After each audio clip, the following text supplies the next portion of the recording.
Welcome back to part number 2 and the finale of What If Yoda had Premonitions of Anakin turning to the dark side. Thank you to those of you who watched the first part.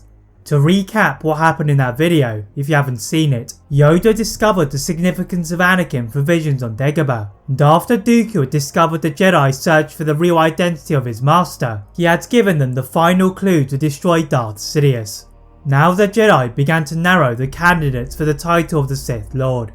The Jedi knew that for the plan to succeed, they could not trust anyone, not even Anakin Skywalker, who they deemed to be too close to Senator Amidala and the Supreme Chancellor, the latter of whom they had become suspicious of.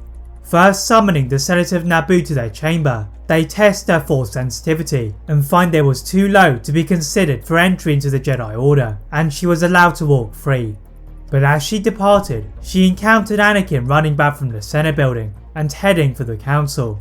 The Jedi Knight had just spoken to his friend Palpatine, and he'd been recommended for the Council to provide him with a seat as Palpatine's very own representative. Yoda, Windu and Obi-Wan knowingly look at each other, as this had been what they were waiting for.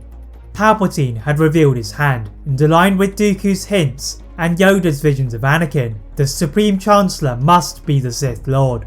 The Jedi Council decide to summon Palpatine, under the impression they would be questioned for his reasons for appointing Anakin, instead of detecting his force sensitivity.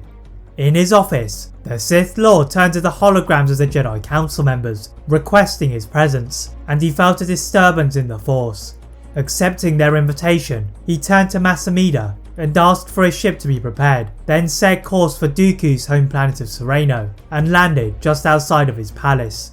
Dooku bowed to his master's unexpected visit, before being bathed in a lightning attack from Sidious. The Sith Lord could not be deceived by his apprentice's attack on Coruscant's industrial sector, and continued his assault by lifting him into the air, then crushing him with one of the pillars of his palace, leaving him for dead, knowing he would soon have a more powerful apprentice. Ordering Grievous to use the Nexus route coordinates and prepare for an attack on the Galactic City, Palpatine entered the Jedi Temple as the Jedi had requested. The Chancellor felt the ancient Sith foundations beneath him, giving him power, climbing the steps to the Council's spire. Awaiting his arrival were all of the Council members and Anakin, so he ordered Grievous to begin his attack, and Order 66 to commence upon his move on the Jedi. Yoda could sense the change in mood from the usually benevolent Chancellor, as well as the imminent danger, so silently signalled for Obi-Wan to escort Anakin as far away from the darkness as he could, before Windu tried to perform the midichlorian test on Palpatine.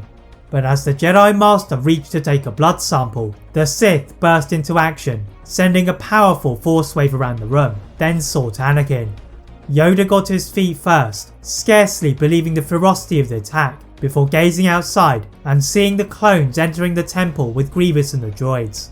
To his relief, Anakin and Obi-Wan had managed to hold them off, and they began to tackle Grievous, as more Jedi moved to assist them. The Jedi Master and his Padawan worked seamlessly together, deflecting the frenzy of strikes in their direction and attempting to slice off one limb at a time, but they struggled to gain ground until Master Windu leapt from above to crush Grievous's chest and leave them open for a joint killing blow.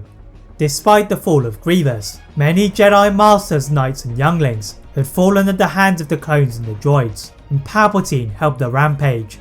Crucially, Obi-Wan had not allowed Anakin out of his sight, and as they catch the Sith, Anakin looks horrified at Palpatine, asking him to join him and fulfill his destiny. Yoda arrived just in time to push Palpatine out onto the floor, knocking over a group of clones, and he refused to let the premonitions become a reality.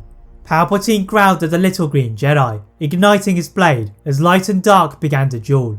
The two were evenly matched, as those approaching the battle flew back from the energy emitted, all except Anakin. The Jedi Knight had made a choice, and with the Council's faith in his marriage to Padme, he dealt the killing strike to end the war. Yoda collapsed to the floor in exhaustion, but glad that his teachings and those of the Jedi had been correct, as the future was always in motion. Anakin's faith in the Order had been justified as he continued his marriage to Padme and ensured that the darkness would not rise again. That is it for What If Yoda had Premonitions of Anakin turning to the dark side. If you enjoyed this What If, please like this video, turn on that notification bell, click that subscribe button on this channel, as well as on my other channel What If Films. And as always, Leave a comment on what if you'd all like to see next, and how I can improve my videos. Thank you all very much for watching, and see you next time.